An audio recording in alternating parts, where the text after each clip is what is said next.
Bonjour à tous et bienvenue dans la maison close. Petit vlog sympathique en totale détente, hein, pas grand chose.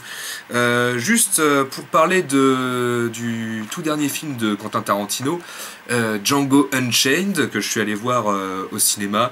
Donc on allait les voir aussi avec Xamar et Nistrey. Ils feront sûrement, l'un ou les deux feront aussi un vlog dessus, donc ça vous permettra de comparer.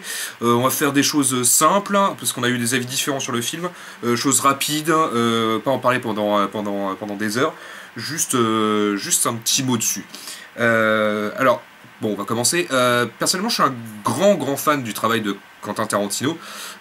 C'est pour moi un des meilleurs réalisateurs de son ère, c'est vraiment. Et puis cette touche qu'il a, cette touche what the fuck qu'il a, j'adore. Je trouve ça exceptionnel.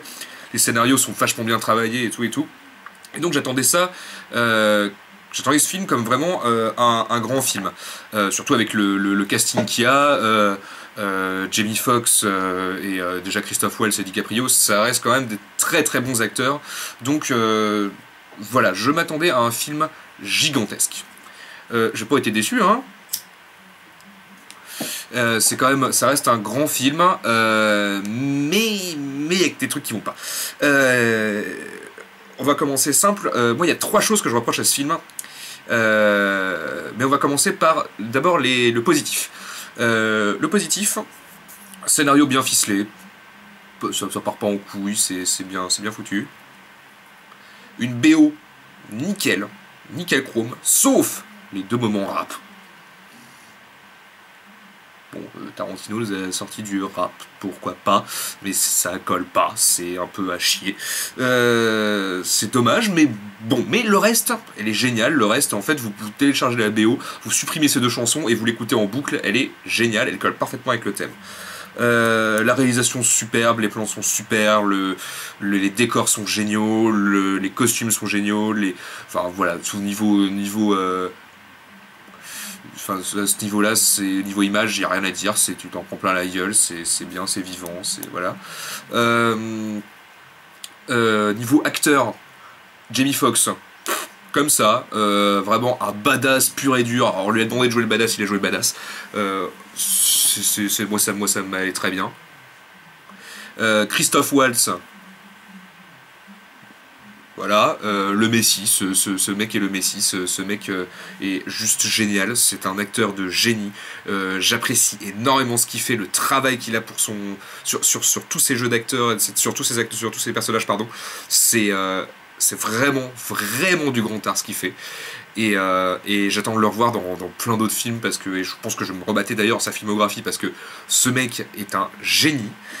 La fille qui joue la femme de Django, elle joue très bien, c'est d'ailleurs une femme magnifique, même si bon, je la trouve un peu inutile dans le film, même si elle a son importance bien entendu, parce que c'est la femme de Django, mais bon, après c'est pas non plus extravagant ce qu'elle fait, mais elle colle très bien avec le rôle, y a pas de souci. Samuel L. Jackson en gros raciste, c'est du lourd, génial, excellent. Et donc moi la deuxième chose que je reproche, donc après le rap, c'est DiCaprio. Alors, faut savoir quand même que dans le film, le rôle qu'il joue dedans était destiné à un acteur beaucoup plus vieux. C'était un acteur pour une personne âgée, pour un patron de plantation de coton, et c'était destiné à quelqu'un de beaucoup plus vieux. Et DiCaprio a, je sais pas s'il a dit, il a toqué à la porte de Tarantino, il a dit je veux jouer dans ton prochain film ou je ne sais quoi, mais bon, en tout cas, il a eu le rôle.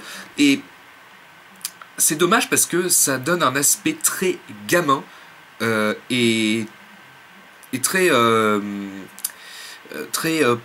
il aime bien avoir le contrôle sur tout, et ça, enfin moi je trouve que son rôle est gamin, il rend le rôle gamin alors que on sait pertinemment que ce truc est destiné à une personne âgée, et j'ai trouvé ça dommage, et enfin j'ai trouvé pas à son meilleur niveau DiCaprio.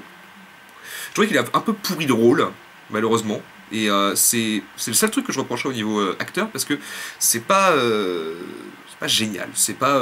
Enfin, je m'attendais à beaucoup mieux de sa part, et je suis un peu déçu de DiCaprio. Je m'attendais à vraiment quelque chose enfin, vraiment un duo avec Christophe Waltz, quelque chose de prenant. Tu ressens ça à un certain moment du film, mais il y a d'autres où tu le ressens pas. Donc ça m'a un peu déçu. Et donc troisième chose que je reproche à ce film, c'est qu'il est un chouïa longué. Il dure 2h45, c'est un peu long, et il en aurait mérité 2h20, 2h25, 30, grand max. Il y a des moments où il y a trop d'action, enfin où il y en a beaucoup, où c'est génial, où t'es pris dans le film, voilà, et il y a des moments où c'est bête de dialogue sur bête de dialogue sur bête de dialogue, et t'es là, ouais, enfin, j'aimerais un peu que ça avance, parce que il y a 20 secondes, vous m'avez foutu une bête scène d'action, j'aimerais revoir la même en mieux, et c'est un petit peu dommage, mais en ça encore, bon, on s'endort pas non plus, hein, je dis pas ça, on s'endort pas sur le film, mais il y a un rythme qui est pas assez prenant. C'est pas assez prenant, et contrairement par exemple à Inglourious Bastard, où il y avait un très bon rythme entre action, humour et dialogue, et ça reprenait très bien, et là on retrouve pas ce côté-là. Et voilà, donc c'est à peu près tout ce que j'ai à dire sur Django. Moi personnellement je lui mettrais une note de 16, voilà, 16 sur 20, quelque chose comme ça. Contrairement à par exemple Inglourious Bastard où je lui mets un grand 19 parce que pour moi c'est un film épique, ou même à Pulp Fiction un gros 18, Reservoir Dog pareil, etc. Même s'il y a beaucoup moins de moyens, justement, c'est ça qui fait l'âme du film.